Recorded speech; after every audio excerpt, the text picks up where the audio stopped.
तो हेलो बच्चों, नमस्कार। कैसे हैं आप सभी लोग। मैं आपका स्वागत करता हूं आपके अपने यूट्यूब प्लेटफॉर्म सियाराम क्लासेस पर। तो बच्चे, हम बात कर रहे थे कंप्यूटर, और कंप्यूटर में आपका कंप्यूटर स्पेशल जो कि 1000 प्रश्नों का संग्रह है, जिसमें बेटा हम लगभग 340 तक, जैसा कि मुझे याद है 340 तक हम खत्म कर चुके हैं। उससे आगे आज हम बात करेंगे, और ये बेटा ये है हमारा 14 वाला पार्ट। अगर इससे पहले वाले पार्ट अगर आपने नहीं देखे हैं तो जाइए और उन पार्ट्स को पहले जाके देखिए, है कि नहीं बेटा। उनको देखिए और एक रिदम बनाइए और फिर चीज़ों को आगे स्टार्ट कीजिए, ठीक है ना। और ये जो 1000 प्रश्न हैं, इसमें बेटा कुछ प्रीवियस ईयर के हैं और कुछ जो है इधर उधर से लिए गए हैं, और काफ़ी अच्छे प्रश्न हैं। मैं उम्मीद करता हूं कि आप अगर कोई भी वनडे एग्जाम की तैयारी कर रहे हैं, उनमें बेटा ये जो 1000 प्रश्न पूछे जाते हैं, इनको पढ़ के आप इतने मेंटली प्रिपेयर हो जाएंगे कि 1000 तो ये, बाकी के बेटे जो ऑप्शंस होते हैं उनको जब हम समझते हैं ना, 4 ऑप्शंस होते हैं एमसीक्यू, उसको जब हम समझते हैं तो वहां से भी हमें आइडिया मिलता है कि इनसे भी कुछ और प्रश्न बन सकते हैं। तो मैं कहूंगा ये 1000 नहीं बेटा, ये आपके हैं लगभग 3 से 4000 प्रश्न बनते हैं इसमें से, ठीक है ना। जो भी हमारे प्रश्न होते हैं, इन्हीं 1000 प्रश्नों से और 2000 प्रश्न बनते हैं बेटा। तो ऐसे करके लगभग 3000 प्रश्न इसमें तैयार होते हैं, और उनको बेटा हम यहाँ समझते हैं, ठीक है ना। तो ये है हमारी कंप्यूटर की टेस्ट सीरीज, ठीक है ना, जिसके पहले 13 पार्ट्स आ चुके हैं। आज हम 14 की बात करेंगे, और तब तक सारे बच्चे जो भी लाइव आ गए हैं बेटा क्या करेंगे, सेशन को लाइक करेंगे और इस सेशन को शेयर करेंगे अपने सारे साथियों के साथ। एक बार उन्हें भी बेटा लाइव बुलाएं, ठीक है ना, जो भी बच्चे तैयारी कर रहे हैं, जो भी कंप्यूटर में इंटरेस्टेड होते हैं। चलिए तब तक बेटा मैं अपना निकाल लेता हूं जो भी हमारा जहां तक चल रहा है। हम पहुंच गए थे 340 तक। हाँ भैया आ गए, लो 340 तक हमारा पहले हो चुका है। आज हम बात करेंगे 341वीं, 341।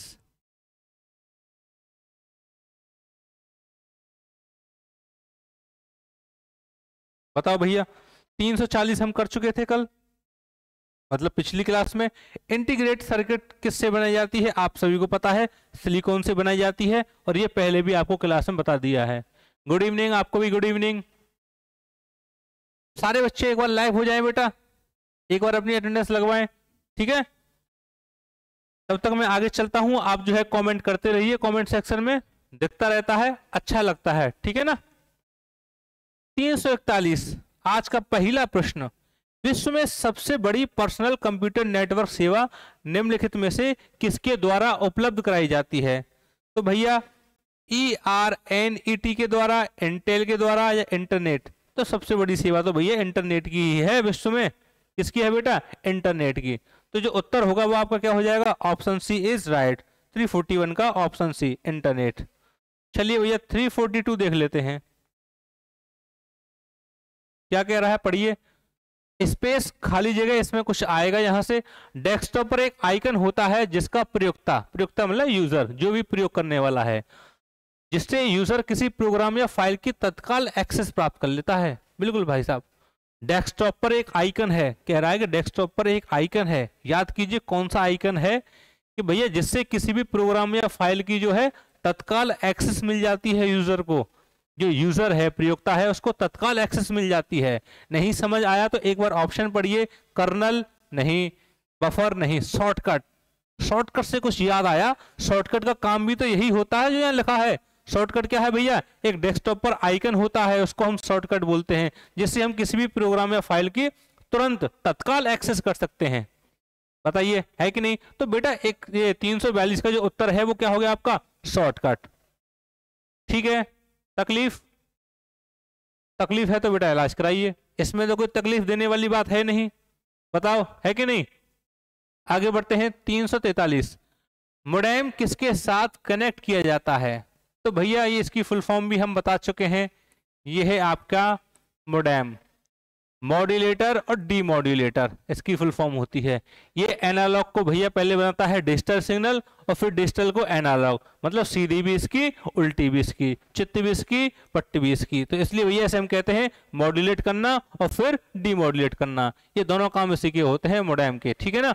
तो मोडेम किसके साथ कनेक्ट किया जाता है, क्या प्रोसेसर के साथ, या भैया मदरबोर्ड, नहीं, ये किया जाता है भैया फोन लाइन के साथ, है कि नहीं। किसके साथ, फोन लाइन के साथ किया जाता है। तभी तो ये सिग्नल को बेटा ट्रांसफर करता है, चेंज करता है, सिग्नल को कन्वर्ट करता है, ठीक है ना। 344 अगला प्रश्न 344, ऑप्टिकली पढ़े जाने वाली फ्लैट मेटालिक डिस्क जिसमें स्थायी रूप से बहुत सारी इंफॉर्मेशन स्टोर होती है। देखिए ऑप्टिकली पढ़े जाने वाली, optically, optically means optics, optics means light, light means प्रकाश। तो यहाँ प्रकाश की बात हो रही है और हम जानते हैं ऑप्टिकल जो भैया हमारी ऑप्टिकल जो स्टोरेज होती है उसमें होती है आपकी सीडी और डीवीडी, इन्हें हम बोलते हैं ऑप्टिकल डिस्क। तो इसका जो उत्तर हो जाएगा वो सिंपल भैया क्या हो गया, सीडी। हमने देखो यहीं से पता कर लिया, ऑप्टिकली पढ़ी जाने वाली मतलब जिसका संबंध किससे है, प्रकाश से है। और भैया प्रकाश से संबंध होता है, ऑप्टिकल से संबंध होता है आपका ऑप्टिकल डिस्क का, जिसमें हमने पढ़ी थी ये सीडी एंड डीवीडी, ठीक है ना। बाकी ये मॉनिटर, एएलयू, रैम कोई संबंध नहीं, सीधा सीधा उत्तर हो गया आपका सीडी रोम। बताओ कोई कंफ्यूजन, दिक्कत? अगला देख लेते हैं 345। बताओ बेटा। गुड इवनिंग, आपको भी गुड इवनिंग। पूजा, विद्या, नेहा, एसएससी एस्पिरेंट, बहुत सुंदर बेटा, ठीक है ना, शानदार एकदम। जब कंप्यूटर प्रयोगता किसी डॉक्यूमेंट को खाली जगह करते हैं तो वो इसकी अपीयरेंस को बदल देता है। बिल्कुल सही है बेटा। देखो जब हम एडिट करते हैं, जब हम एडिट करेंगे तभी तो उसकी अपीयरेंस बदलेगी, क्रिएट करने पे तो कहाँ बदलेगी भैया, अभी तो क्रिएट किया है, अपीयरेंस कहाँ बदल जाएगी, सेव करने पे भी नहीं। इसके बाद फॉर्मेट, फॉर्मेट ही कर देंगे तो बचेगा ही नहीं, तो भैया अपीयरेंस कैसे पता लगेगी, है कि नहीं। ये डॉक्यूमेंट ही नहीं रहेगा तो उसकी अपीयरेंस को हम कैसे बदलेंगे। तो अपीयरेंस बदली जाती है उसमें एडिशन करके, उसको एडिट करके। बताओ साहब कोई दिक्कत इसमें यहां तक? तो 345 का जो उत्तर होगा बेटा वो हो जाएगा ऑप्शन ए इज राइट।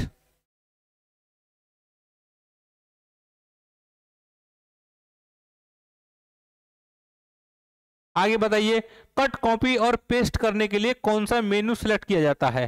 हाँ जी, file menu, tools menu, special menu, या ये आपका एडिट मेन्यू।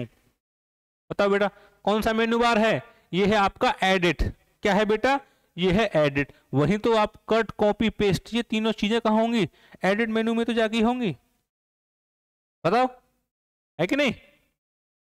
चलिए आगे बढ़ते हैं 347। टिपिकल नेटवर्क में, अच्छा साहब, महत्वपूर्ण या शक्तिशाली कंप्यूटर कौन सा है? हाँ जी साहब बताइए। टिपिकल जब नेटवर्क आ रहे हों तो भैया टिपिकल नेटवर्क में तो डेस्कटॉप भी फेल हो जाता है, नेटवर्क क्लाइंट भी फेल हो जाता है, नेटवर्क स्टेशन भी गया, जो बचा वो बचा सबसे पावरफुल कंप्यूटर आपका नेटवर्क सर्वर। देखो जब हम कहते हैं ना सर्वर डाउन है, देखो जैसे मैंने कुछ डाटा एक्सेस किया, मान लो जैसे स्टूडेंट हैं, कोई भीमराव यूनिवर्सिटी का है या कोई सीसीयू का है, ठीक है ना, कोई भी यूनिवर्सिटी का कोई स्टूडेंट है, मान लो वो क्या कर रहा है, अपना रिजल्ट बच्चे एक्सेस कर रहा है वेबसाइट से, लेकिन वेबसाइट जो है बच्चे खुल ही नहीं रही है। तो इसका मतलब क्या है कि वो अपना डाटा जो है एक्सेस करना चाहता है, कहां से? सर्वर कंप्यूटर से, लेकिन वो हो ही नहीं पा रहा। तो हम क्या कह देते हैं कि भैया सर्वर डाउन है। क्या कह देते हैं? जब नेटवर्क अच्छा नहीं होता या स्पीड अच्छी नहीं होती है, ज्यादा लोड होता है, तो भैया क्या होता है कि हम बोल देते हैं सर्वर डाउन है। तो ये सर्वर का मतलब क्या है? सर्वर का मतलब भी सिंपल तुम्हारे जैसे कंप्यूटर से ही है, जैसे तुम यहाँ से एक्सेस कर रहे हो ऐसे ही बेटा ये सारा का सारा डाटा जो है, जो यूनिवर्सिटी है उसके पास एक बहुत बड़ा कंप्यूटर है, या कह सकते हैं बहुत सारे कंप्यूटर्स हैं, ठीक है ना, जिसको हम कह देते हैं भैया ये उसका सर्वर है, जहां पर क्या है, यूनिवर्सिटी से रिलेटेड डाटा वहां पर बच्चे क्या है, सेव है। तो यूनिवर्सिटी से रिलेटेड जो भी डाटा है वो अपने पास सेव रखती है अपने सिस्टम में, अपने कंप्यूटर पर। वहां से जब कोई एक्सेस करता है उस डाटा को, जैसे मैं हूं, मैं अपना रिजल्ट एक्सेस कर रहा हूं, ठीक है ना, तो भैया वो तो हो गया मेरा कंप्यूटर जहां से मैं एक्सेस कर रहा हूं, लेकिन वो डाटा आ कहां से रहा है? वो आ रहा है नेटवर्क सर्वर, सर्वर कंप्यूटर से यूनिवर्सिटी के। तो बात समझ में आ गई? सर्वर का मतलब होता है सिंपल सा सर्वर कंप्यूटर से, ठीक है ना, जहां से भी आप फाइल एक्सेस करना चाहते हैं। आगे देखेंगे 348, सॉफ्टवेयर का प्राथमिक उद्देश्य डाटा को किस में बदलना है? सॉफ्टवेयर करता है भैया जो हमारा रॉ डाटा है उसको वो बनाता है मीनिंगफुल डाटा में, जिसे हम क्या कह देते हैं भैया? सूचना कह देते हैं। तो सॉफ्टवेयर का जो प्राथमिक प्राइमरी उद्देश्य है वो है क्या? Primary aim of software is to convert data into information.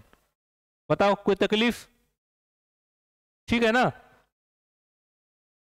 ठीक है, चलो आगे बढ़ते हैं। 349, किसी फाइल में किसी एक मद का पता लगाने के लिए खाली जगह का उपयोग होता है। बताइए साहब, किसी एक फाइल में किसी एक मद का पता लगाने के लिए किसका होता है बेटा? Sequential access. इसका सीक्वेंशियल एक्सेस। बिल्कुल बेटा बिल्कुल। यहां तक बताओ, यहां तक कोई तकलीफ हो, कोई दिक्कत हो तो मुझे बताएं आप। बताइए, यहां तक कोई तकलीफ है या कोई दिक्कत है? चलिए आगे बढ़ते हैं। 350, नोटबुक से डेस्कटॉप मॉडल का काम लेने के लिए नोटबुक को किससे कनेक्ट किया जाता है? बिल्कुल साहब, देखो ये है आपकी नोटबुक, इधर है बेटा आपका डेस्कटॉप, ठीक है ना?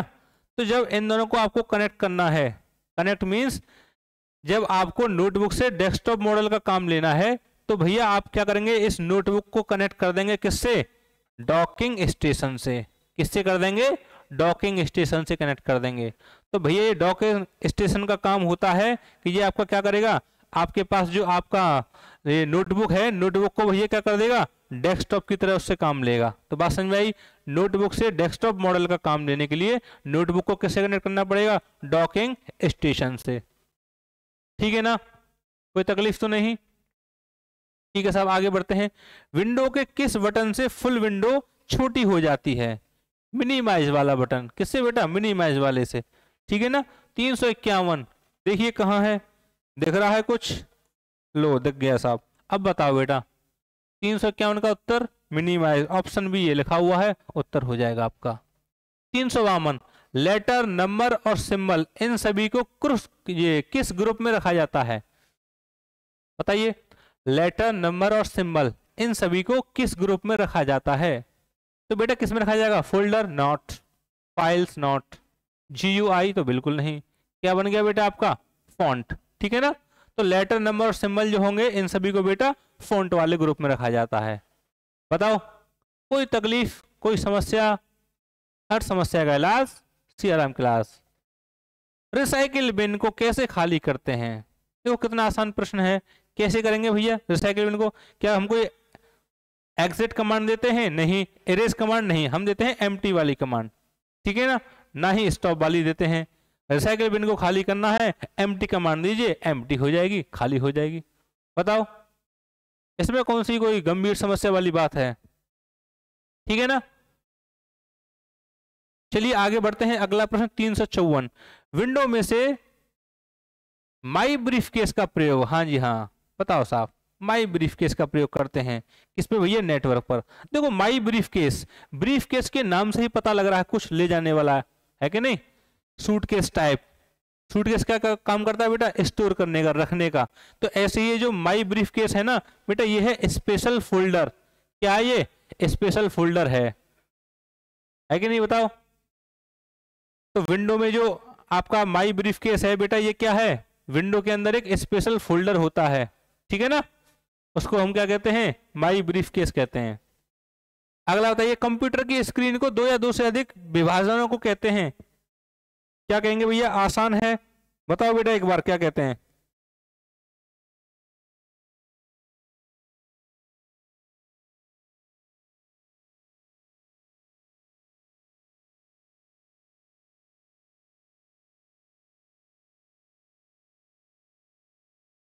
हाँ बेटा, हाँ हाँ हाँ, बिल्कुल।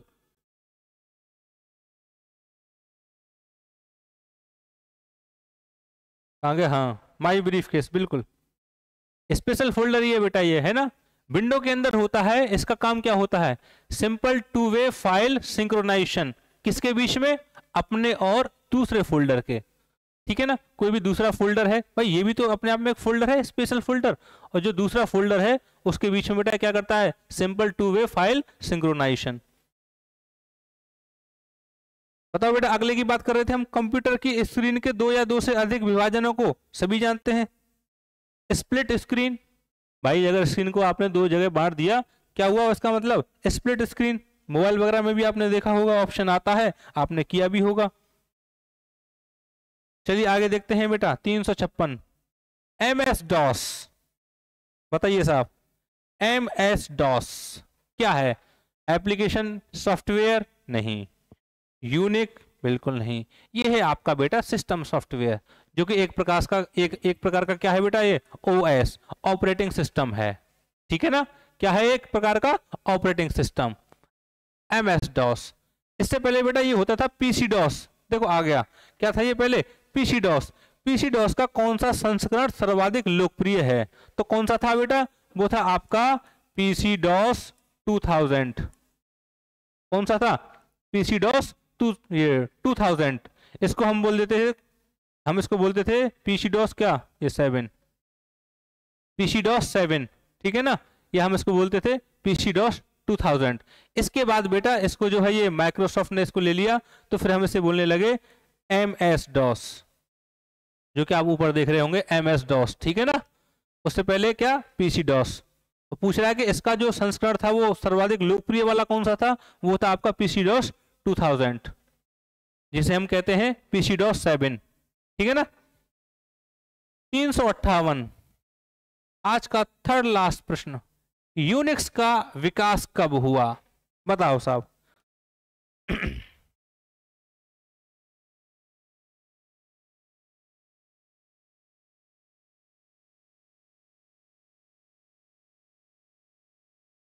कब हुआ बेटा यूनिक्स का विकास, 1969, है कि नहीं, कहीं कहीं 1970 भी मिलता है, ठीक है, 70 मिलेगा तो 70 पे लगाएंगे, और अगर 1969 मिलेगा तो 69 पे लगाएंगे, ठीक है ना।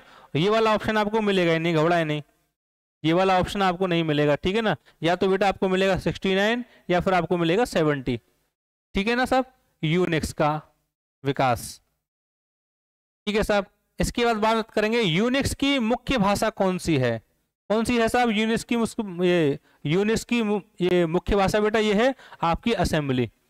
यूनिक्स की मुख्य भाषा कौन सी है, वो है असेंबली, असेंबल लैंग्वेज।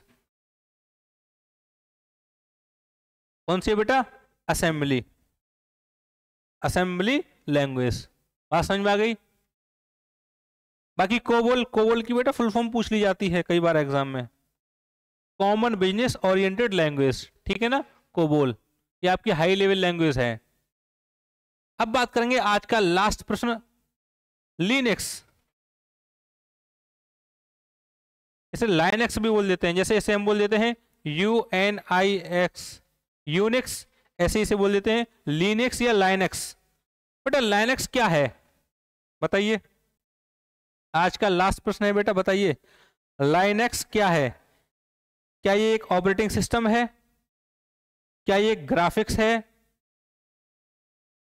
या फिर ये आपका एक सॉफ्टवेयर है, या फिर एक साइट है, क्या होगा बेटा, लाइनक्स क्या है, क्या है बेटा, लाइनक्स सॉफ्टवेयर है, वेरी गुड। एक सॉरी ये क्या है बेटा, ये सॉफ्टवेयर नहीं, ये है आपका एक ऑपरेटिंग सिस्टम, क्या है, ऑपरेटिंग सिस्टम है, ओएस है, और वो भी बेटा कैसा, ओपन सोर्स ऑपरेटिंग सिस्टम। हमने आपको बताया था ना, कुछ ओपन सोर्स सॉफ्टवेयर बताए थे, कुछ हमने आपको बताया था क्लोज सोर्स। जैसे देखो एक ऑपरेटिंग सिस्टम है बेटा आपका विंडो, तो विंडोज बेटा आपका क्लोज्ड सोर्स वाला ऑपरेटिंग सिस्टम है, क्लोज्ड सोर्स, क्लोज्ड सोर्स। इसका सिंपल सा मतलब क्या होता है, इसका सिंपल सा मतलब है ना तो बेटा ये एप्लीकेशन सिस्टम सॉफ्टवेयर जो है ना तो ये आपको फ्री मिल पाएगा, ना ही इसकी जो कोडिंग है सोर्स कोडिंग है वो आपको फ्री में मिल पाएगी। ना तो सॉफ्टवेयर ही फ्री मिलेगा, ना ही इसकी जो कोडिंग है किस तरीके से बना है वो भी आपको फ्री में नहीं मिल पाएगी, जिससे आप उसे देख सकें, समझ सकें, या उससे कुछ और उसी तरीका कोई दूसरा वो बना सकें, तो वो भी आपको फ्री में नहीं मिलेगी। तो ये तो होगा भैया आपका क्लोज्ड सोर्स ऑपरेटिंग सिस्टम। अच्छा लाइनक्स क्या है बेटा, लाइनक्स है आपका ओपन सोर्स ऑपरेटिंग सिस्टम। ये कैसा ओएस है, ये है आपका ओपन सोर्स, मतलब ये भी फ्री मिलेगा, इसकी जो कोडिंग है वो भी आपको फ्री में मिलेगी, दोनों चीजें आपको फ्री में मिल जाएंगी, ठीक है ना। इसी की तरह होता है बेटा, लाइनक्स की तरह ही होता है आपका हमारा एंड्रॉयड ऑपरेटिंग सिस्टम, जो कि आजकल मोबाइल में बड़ा उपयोग होता है। एंड्रॉयड ऑपरेटिंग सिस्टम वो भी बेटा कैसा है आपका, ओपन सोर्स है कि नहीं, कोई भी यूज करो एंड्रॉयड को, और उसके बाद बेटा उसकी जो सोर्स कोडिंग है वो भी आपको फ्री में मिलेगी। तो सॉफ्टवेयर भी फ्री में और भैया उसकी कोडिंग भी फ्री में। तो वो तो होते हैं आपके ओपन सोर्स, चाहे सॉफ्टवेयर हो चाहे ऑपरेटिंग सिस्टम हो, ठीक है ना। तो भैया ओपन सोर्स ऑपरेटिंग सिस्टम एक हो गया लाइनक्स, एक हो गया आपका एंड्रॉयड, ठीक है ना। और क्लोज्ड सोर्स ऑपरेटिंग सिस्टम ये हो गया आपका बेटा विंडोज, ठीक है। इसी में मैं अगर आपसे कुछ एप्लीकेशंस की बात कर लूं सॉफ्टवेयर की, तो देखो ओपन सोर्स वाले एप्लीकेशन अभी मैंने आपको बता दिया, जैसे एंड्रॉयड और बहुत सारे मिल जाएंगे, है ना। ऐप भी आपको फ्री में मिल जाएंगे, उनकी कोडिंग भी फ्री में मिल जाएगी। इसके बाद क्लोज्ड सोर्स वाले बेटा जैसे मैंने आपको बता दिया विंडो। इसके बाद आता है बेटा एक फ्रीवेयर, ये बीच की कड़ी है फ्रीवेयर। फ्रीवेयर में क्या है, आपको एप्लीकेशन तो फ्री मिल जाएगा लेकिन उसकी कोडिंग फ्री में नहीं मिलेगी। इसका सबसे बढ़िया एग्जांपल है वीएलसी मीडिया प्लेयर। और वीएलसी से हर कोई क्या है, वीएलसी को हर कोई जानता है कि नहीं, कभी ना कभी आपने यूज किया होगा वीएलसी मीडिया प्लेयर। तो बेटा क्या है, फ्रीवेयर है, फ्री सॉफ्टवेयर है, आपको फ्री मिल जाएगा प्ले स्टोर पे, लेकिन इसकी जो कोडिंग है वो आपको नहीं मिल पाएगी फ्री में। तो ये क्या है बेटा, फ्रीवेयर। तो ओपन सोर्स एक है, क्लोज सोर्स एक है, फ्रीवेयर। बात समझ में आ गई तीनों की। तो चलिए भैया आज का हमारा लास्ट प्रश्न 360 लाइनक्स खत्म हो चुका है। ये भैया क्या था, हमारा ओपन सोर्स ऑपरेटिंग सिस्टम था। और भैया इसके जो क्रिएटर थे वो कौन थे आपके, वो थे लाइनस टोरवेल्ड। कौन थे बेटा, लाइनस टोरवेल्ड। यहाँ लिख देता हूँ LINUS, इसके बाद TORVALDS, लाइनस टोरवेल्ड्स। कब बनाया भैया, 1969 में, ठीक है ना। बात ठीक है, लाइनस टोरवेल्ड साहब ने इसको क्रिएट किया था, वो भी 1969 में। और भैया ये क्या है, एक आपका ओपन सोर्स ऑपरेटिंग सिस्टम है लाइनक्स, एज लाइक आपका एंड्रॉयड ऑपरेटिंग सिस्टम। बताओ यहाँ तक कोई तकलीफ। तो उम्मीद है बेटा आपको ये क्लास अच्छी लगी होगी। आज का हमारा टारगेट पूरा हो चुका है, 360 तक बेटा हमने जो है इसको कंप्लीट कर लिया है। 340 से 360 आज के 20 प्रश्न कंप्लीट। यहाँ तक बताओ कोई तकलीफ हो, कोई समस्या हो तो उसका समाधान किया जाए, ठीक है ना। तो उम्मीद करता हूं बेटा ये क्लास आपको अच्छी लगी होगी। अच्छी लगी है तो आपकी नैतिक जिम्मेदारी है कि आप इस क्लास को लाइक करें और चैनल को सब्सक्राइब करें, अगर अभी तक आपने चैनल को सब्सक्राइब नहीं किया है। और कर लिया तो भैया फिर इसकी घंटी दबाएं, क्योंकि घंटी नहीं दबाओगे तब तक आपको वीडियोज का नोटिफिकेशन नहीं मिलेगा बिल्कुल भी। तो चैनल को सब्सक्राइब करना है, सेशन को लाइक करना है, शेयर करना है और भैया घंटी भी दबा के रखनी है, ठीक है ना। तो चलिए मैं जो है अब विदा लेता हूं, अगली क्लास में फिर आपसे मिलूंगा। इसी उत्साह उमंग के साथ हम जो है आगे बढ़ते रहेंगे, पढ़ते रहेंगे। शिवरात्रि, जय हिंद।